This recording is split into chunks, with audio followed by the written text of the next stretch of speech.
Hi, my name is Kevin Sally, and this is the persuasive speech video for my audience today. I have my brother, my mom, and my dad.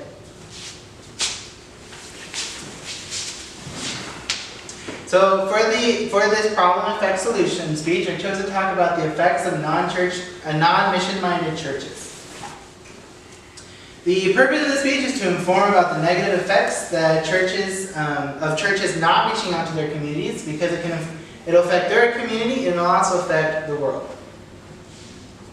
So this is a percentage, this is a statistic back from 2013 from the Gordon Commonwealth Theological Seminary.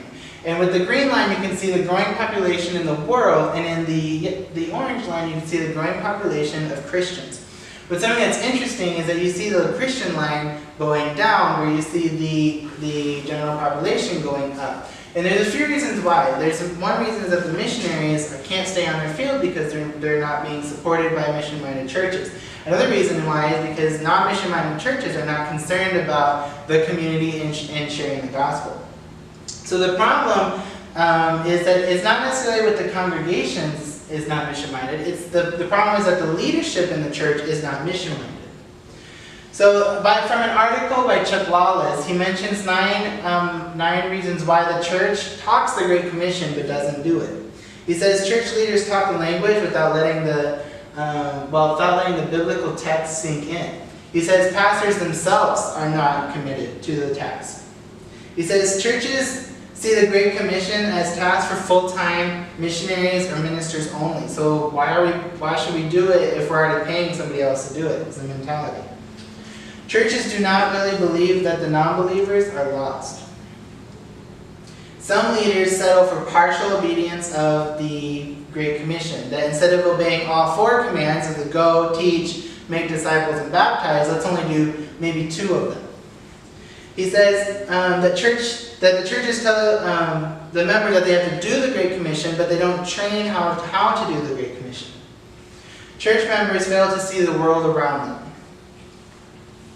Church members don't know their missionaries. Why would they do missions if they can't even be encouraged by someone that they know? Churches confuse sheep swapping with the Great Commission.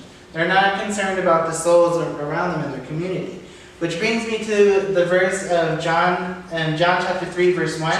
James chapter 3 verse 1 that says, "Not many of you should become teachers, my fellow believers, because you know that we who teach will be judged more strictly." And this verse is basically just talking about that not everybody should teach. God speaks to the congregation of the church through the teachers and the preachers, and if the preachers aren't practicing what they're teaching, then they shouldn't be the preachers. The effects that non-mission-minded churches have is not only on their community, but also on a global scale.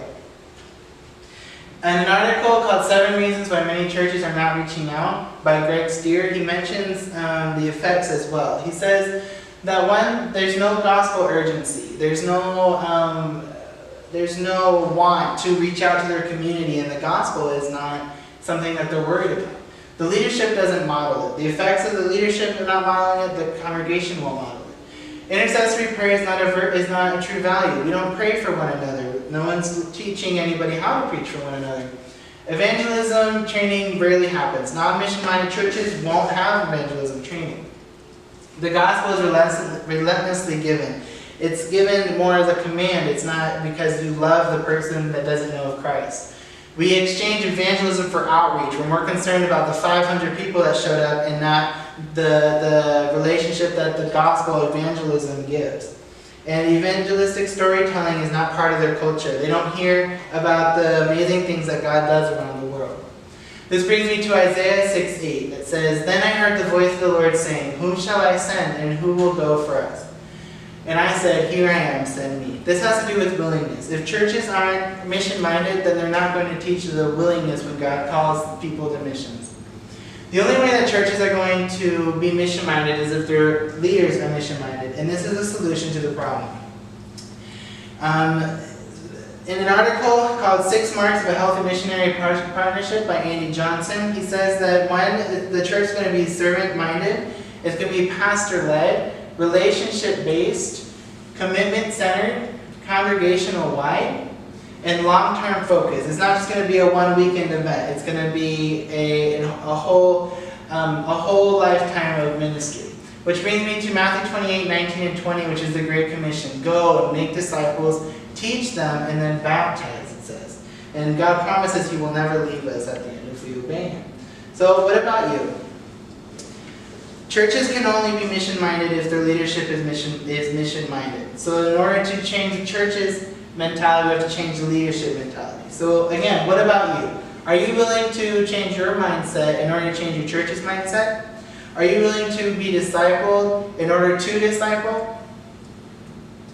All God needs is your willingness, your willing heart, and He needs your time in order for you to serve Him. And this is what I'm going to be concluding everything with this quote that says, God has given us two hands, one to receive with and the other to give with. We are not cisterns made for holding, we are channels made for sharing. And this quote comes from a very famous person we love, Billy Graham. Thank you so much.